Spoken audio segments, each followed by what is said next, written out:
Hi everyone, happy Wednesday! Happy book week! Still book week. Hope you're reading lots of books, having lots of fun. I've seen some photos of people dressing up in their book week costumes. Fantastic. It's my favourite time of the year. Like I mentioned yesterday, today we will be reading Petrifying Poems, which is the third and final in the series of these poetry books. Like I mentioned, these ones are a little bit more spooky than the other ones. So, without any further ado, let's get started. The first poem is called Kedge. Tracy Bone, you hurry home. You're late, it's after 8:30, and in the park, when it is dark, old Kedge, the park witch, waits. And as you pass along the path, listen for her tread. If you hear it, better fear it. Listen then, with dread. Kedge comes sneaking, softly creeping, shadow spiky as a tree, steeple hat and cloak of bat, her cackles crack with evil glee. Kedge is really weirdly bearded, sporting warts on every chin. She waits behind the creaking gate and rides a fitful evening wind. Kedge has twitchy, witchy fingers, out to clutch your shrinking back, a broom to bear you to her lair, packed inside a blackened sack. What will happen when she's got you, penned inside her dirty den? Tremble then, for Kedge's victims are never, ever met again. Better race, you silly Tracy, better run behind the light, or I betcha Kedge will getcha as you're going home tonight.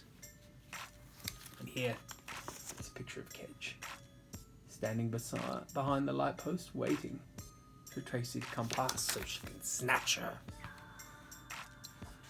Hope that wasn't too spooky. If it's too spooky, let me know.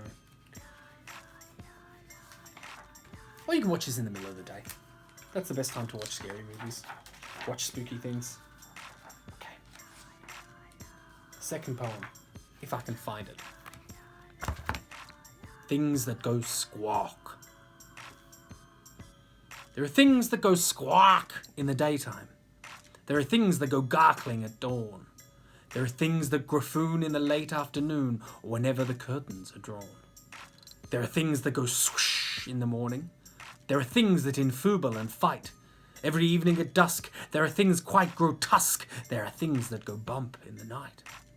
There are things that go squelch in the springtime. There are things that go flack in the fall. But the worst of the breed is a terror indeed. It's a thing that goes nothing at all. Silence is pretty scary. The Gropaljum. In the cellar, there's a sound, like something nasty moving round. The wind, Dad says. The cat, says Mum. But I know it's the Gropaljum. The Gropaljum sleeps in the day, but when it's dark, he starts to stray, seeking what I do not know. I wish he'd go. I wish he'd go. He's terrible. He snarls, he roars. One foot has toes, the other claws. And oh, the horror of his eyes, they're licorice black and big as pies. His mouth's a cave, his awful tongue is cheesy blue, 1 meter long. And when he breathes, the air round glows with flames that rush out through his nose. When it's sunny, when it's bright, I enjoy the Gropal quite.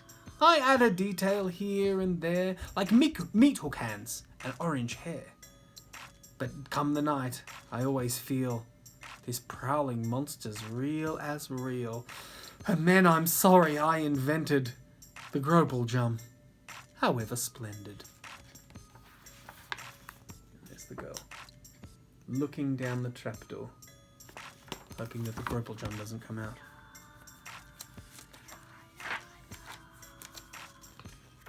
Have you ever invented a monster? My mind sometimes plays tricks on me. And I imagine things are there, even though I know they're not there. It's quite silly, isn't it? The Ghost's High Noon. When the night wind howls in the chimney cowls, and the bat in the moonlit flies, and inky clouds, like funeral shrouds, sail over the midnight skies. when the footpads quail and the night birds wail and black dogs bay at the moon. Then is the spectre's holiday. Then is the ghost's high noon. As the sob of the breezes sweeps over the trees and the mists lie low on the fen, from grey tombstones I gathered the bones that once were women and men. And away they go with a mop and a mow to reveal the ends too soon. For cockcrow limits our holiday, the dead of the night's high noon. And then each ghost with his lady-eye toast to their churchyard beds take flight, with a kiss perhaps on their lantern chaps and a grisly grim good night, till the welcome knell of the midnight bell rings forth its jolliest tune and ushers our next high holiday, the dead of the night's high noon. Ooh.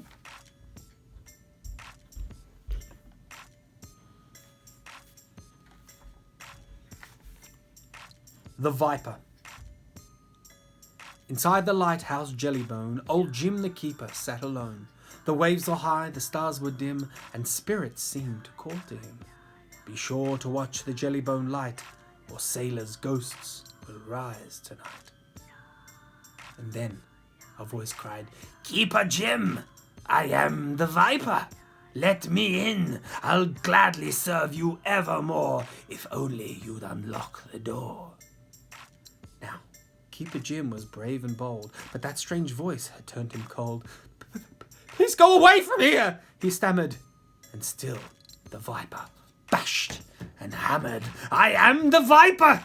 Let me through, for I've a special job to do. I'd gladly serve you evermore, if only you'd unlock this door." Jim closed his eyes. He prayed, he cried, "Oh, save me from the thing outside." The thunder rolled, the lightning flashed, and still the Viper hammered and bashed. The door collapsed in all the din, and then a stranger wandered in. "I am the Viper," the stranger piped. "Do you want your windows wiped?" A bit of a joke there. Which direction? Wanda the witch could never tell which was her left and which was her right. This troubled her when, one evening at 10, she mounted her broomstick for flight. She set off to fly across the dark sky on a visit to North Transylvania, but found to her shame, when morning light came, she'd landed in southern Tasmania. There she is. Whoop.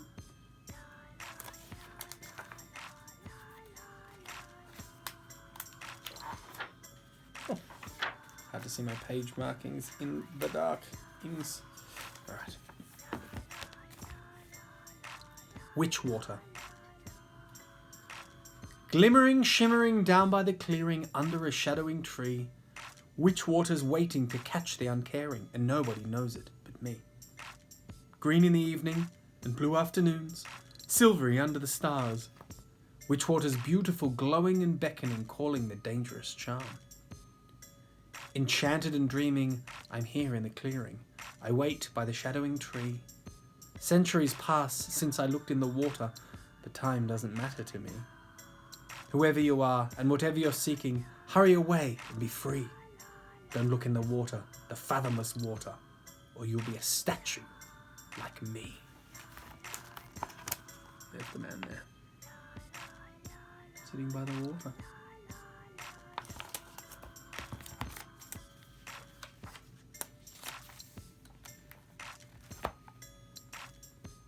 Come to me, my little dearie. Come to me, my little child. Do not sleep, but lift your weary head and hark at me a while. Look, my lovely, look, my treasure. See your granny's eyes grow dim. This, dear, is no human pleasure. Hold my hand, I'll take you in.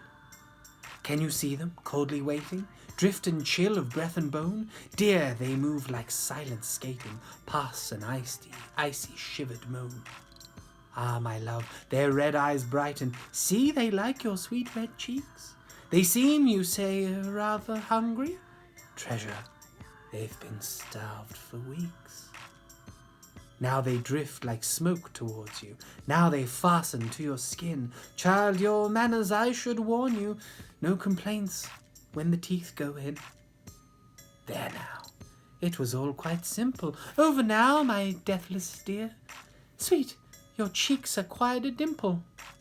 Those fangs, now, what a charming sneer.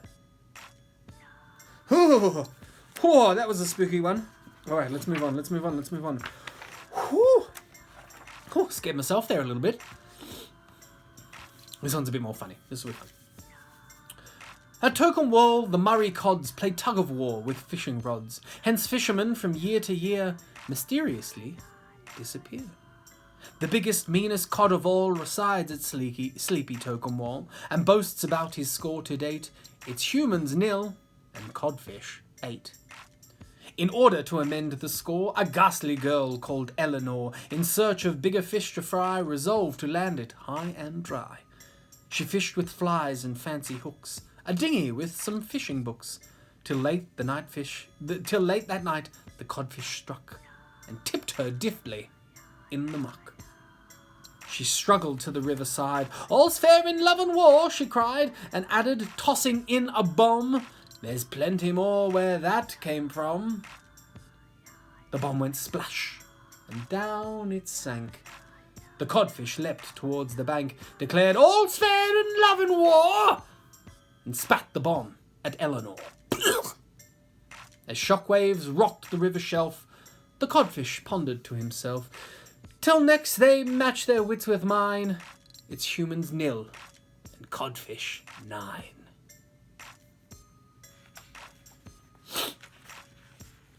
Harry Scary. "Ho!" shrieked the barber in wild alarm, as through the door came a hairy arm.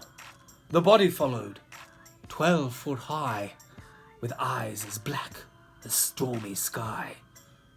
The barber shrank from the towering ghoul, who stank of slime from a steamy pool. His thick black hair, alive with fleas, hung down like a rope, way past his knees.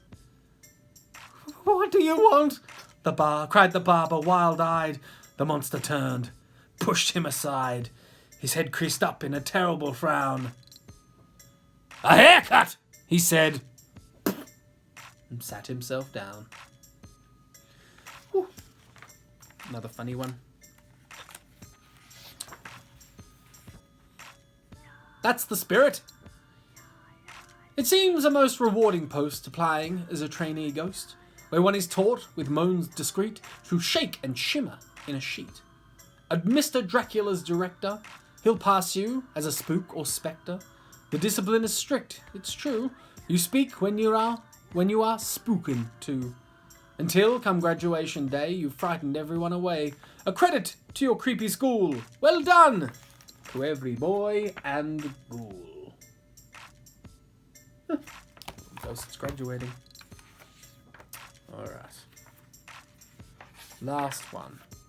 Hope this hasn't been too scary. Witches.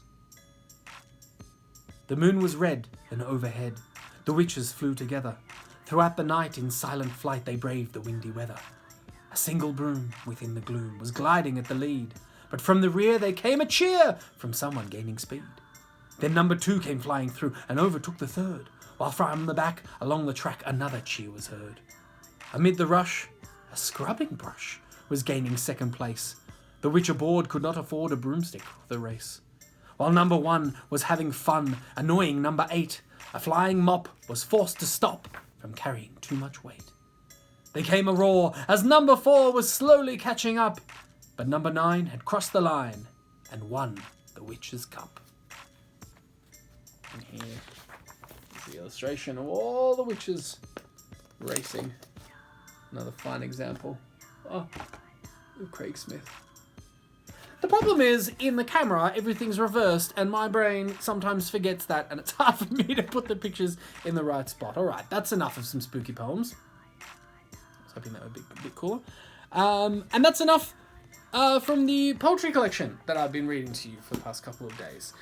Tomorrow, I will be reading Dirty Beasts by Roald Dahl, so it'll probably be a bit of a longer session, and it's a different book than you're used to. You're probably used to the Quentin Blake illustrations, like in the twits, the scratchy kind of, you know, sketchy illustrations like that in your copy of Dirty Beast, but these are a little bit different. So I'm looking forward to showing that to you tomorrow. So until then, hope you're all well. Read books, have fun, stay safe, and I'll talk to you tomorrow. Hope this wasn't too spooky. Bye!